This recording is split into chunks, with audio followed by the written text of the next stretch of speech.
কল্পনা করুন, আপনি সকালে ঘুম থেকে উঠে দেখলেন আজকের দিনটা আবারও গতকাল।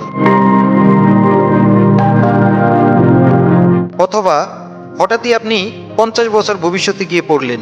এটা কি সত্যি কল্পনা, নাকি একদিন আমরা সত্যি সময়ের দেয়াল ভেদ করে অতীত বা ভবিষ্যতে যেতে পারবো? আজকের ভিডিওতে আমরা জানব সময় ভ্রমণের 3টি রহস্যময় ঘটনা। আইনস্টাইনের থিওরি কি বলে? আমরা কি সত্যি ভবিষ্যতে টাইম ট্রাভেল করতে পারবো?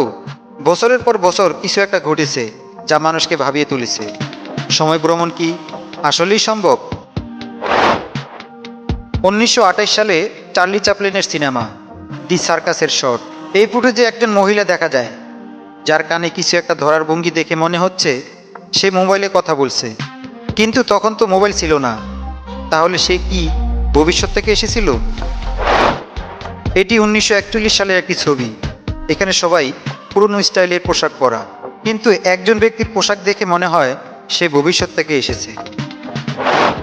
2000 সালে জন টাইটন নামে এক ব্যক্তি ইন্টারনেটে দাবি করেন তিনি 2036 সাল থেকে সময় ভ্রমণ করে আসছেন। তিনি আরও বলেন ভবিষ্যতে পৃথিবীতে পারমাণবিক যুদ্ধ হবে।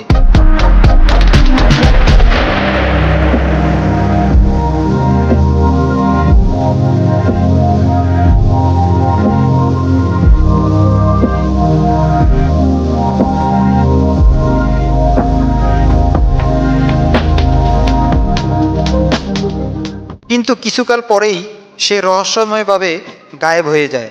তাহলে সে কি সত্যি ভবিষ্যৎ থেকে এসেছিল? বিজ্ঞানের দৃষ্টিকোণ থেকে আসলে কি সময় ভ্রমণ সম্ভব?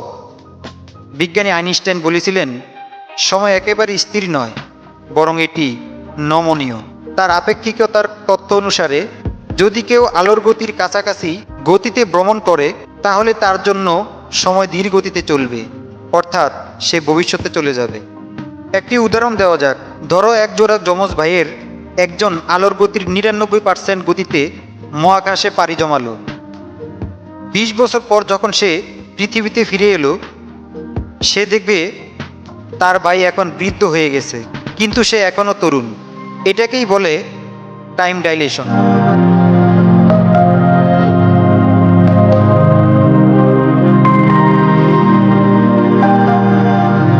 বিজ্ঞানীরা বলেছেন যদি আমরা একদিন ওয়ার্ম হোল তৈরি করতে পারি তাহলে আমরা সময়ের মধ্যে দিয়ে ভ্রমণ করতে পারবো। তবে কিছু সমস্যা আছে। এই ধরনের ওয়ার্ম হোল তৈরি করা প্রায় অসম্ভব। টাইম ট্রাভেল করলে প্যারাডক্স তৈরি হবে। যেমন তুমি যদি অতীতে গিয়ে নিজের জন্মদাতা দাদাকে মেরে ফেলো, তাহলে তুমি কি আর ভবিষ্যতে জন্মাবে?